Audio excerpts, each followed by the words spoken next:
लोग ठीक होंगे।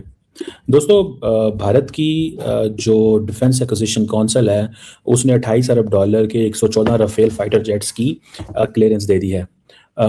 और ये सारे जो इसकी प्राइसिंग तो नहीं पूरी प्रॉपर पता, लेकिन दे हैव ऑल क्लियर्ड। और ये प्रपोजल बड़ा पुराना था। ये इंडिया ने जंग के बाद ये सोचा है कि उनको मज़ीद जहाज़ चाहिए। और ये आप समझ लें, ये पता कितना पैसा बनता है। This is 3.25 trillion Indian rupees. यानी कि इंडिया ये समझ रहा है कि मुझे एयरफोर्स पे इतना पैसा लगाना है। इंडिया ये समझ रहा है कि मुझे 3.25 3 ट्रिलियन इंडियन रुपीस, यानी कि अगर इसको मैं पाकिस्तानी करेंसी के हिसाब से भी करूं, अगर डबल गया है तो आपको पता है ये तकरीबन 6-7 ट्रिलियन पाकिस्तानी रुपीस बनते हैं। हाफ ऑफ पाकिस्तान बजट मेरा ख्याल है they are into this game. तो अब आप अंदाज़ा लगा लें कि सिर्फ इतने के तो ये मेरा ख्याल है ये वो खरीद रहे हैं। ठीक है जी। इंडियन एयरफोर्स जो है वो कह रही है कि हमें शॉर्टफॉल फाइटर जेट्स की और 42 कॉम्बैट स्क्वाड्रन चाहिए, लेकिन इंडिया के पास 29 स्क्वाड्रन्स हैं। इनको 42 कॉम्बैट स्क्वाड्रन्स चाहिए, 42 कॉम्बैट स्क्वाड्रन्स, और 29 स्क्वाड्रन्स उनके पास मौजूद है। अभी जो वो प्राइम मिनिस्टर मोदी से आज मिले हैं तो वो बात हुई है, और उन्होंने क्या कहा है उस बात में अगर आप देखें कि जो प्रेसिडेंट ने कहा है कि ये मेरा चौथा विजिट है इंडिया में, और एआई समिट के लिए आए हुए हैं और ग्लोबल स्ट्रेटेजिक पार्टनरशिप करने की ज़रूरत है। मोदी साहब जो है ना वो कह रहे हैं कि इंडिया फ्रांस एक नया चैप्टर है, इंडिया और फ्रांस एक नया चैप्टर है। This is what they are saying. और वो कह रहे हैं जी कि this is a force for global stability.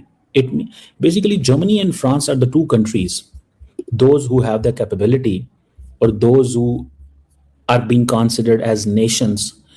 They are major player in this multipolar world, and they are the one जिसे वो कहते हैं ना, those who can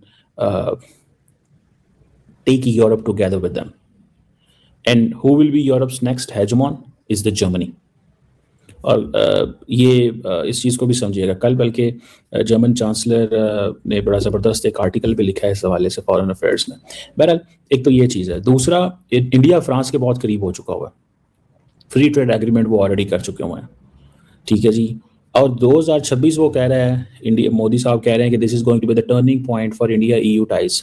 मोदी साहब जो है वो कॉल कर रहा है कि हमें जो इंडिया फ्रांस है उनकी कोई बाउंड्रीज नहीं है, कोई पार्टनरशिप नहीं है, और इंडिया फ्रांस जो है वो अपने टाइज को अपने द यॉर्क श्रॉक यूज्ड टू बी क्या उसे बोलते हैं यार, यॉर्क श्रॉक जो होता था वो उस वक्त इसका था प्रेसिडेंट था फ्रांस का। तो उस दौर से लेके ये पार्टनरशिप जो है वो ये चल रही है। तो they are into this point, वो इस पॉइंट में है कि हाँ हमें कुछ ना कुछ जो है वो करते रहना चाहिए और अपनी कि प्राइवेट सेक्टर को इन्वॉल्व करना चाहिए। प्रोटोटाइप के लिए उन्होंने टाइमलाइंस भी दे दी है, और टाइमलाइंस के हिसाब से 2035 तक हमारे पास देसी 5th जनरेशन फाइटर एयरक्राफ्ट आ जाएगा। कि ये जो डील है इसमें कहा जाता है कि 88 single seat and 26 twin seat जो वेरिएंट हैं वो मिलेंगे, कुछ ट्रेनिंग होंगे और बाद में कन्वर्जन हो जाएगी उनकी। सो 80% जो है वो इंडिया में बिल्ड किया जाए। 114 राफेल्स में होगा ये कि कुछ सम स्मॉल क्वांटिटी ये फ्रांस से तैयार रूप में आएंगे, लेकिन 80 to 85% डिफेंस बजट है उसको बहुत बड़े पैमाने पे बढ़ाया गया है। मिसाल के तौर पे अगर आपका बजट जो है that is 15% of your entire budget, तो this is something very big. ये कोई मजाक नहीं है। अगर आपका बजट जो है 15% के करीब है ऑफ योर एंटायर बजट, और वो भी इंडिया का डिफेंस बजट, क्योंकि इतना बड़ा जो बजट है आप देखिए ना, 87-88 अरब डॉलर, 87-88 बिलियन डॉलर। और यहां से अंदाजा लगा लें कि क्या होने वाला है।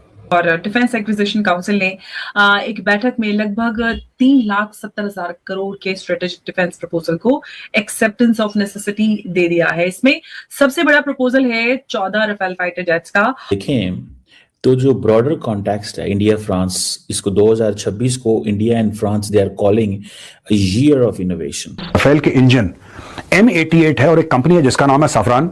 तो सफरान ट्रांसफर ऑफ टेक्नोलॉजी कर रही है, अब वो इंजन भी भारत में बनेंगे। असलिया खरीद रहा है और ना सिर्फ ये, बल्कि अब उसने ये दावा किया है कि वो बंकर बस्टर बॉम्ब जो हैं जो ईरान पे बरसाए गए वो भी बना रहे हैं। Make in India G2G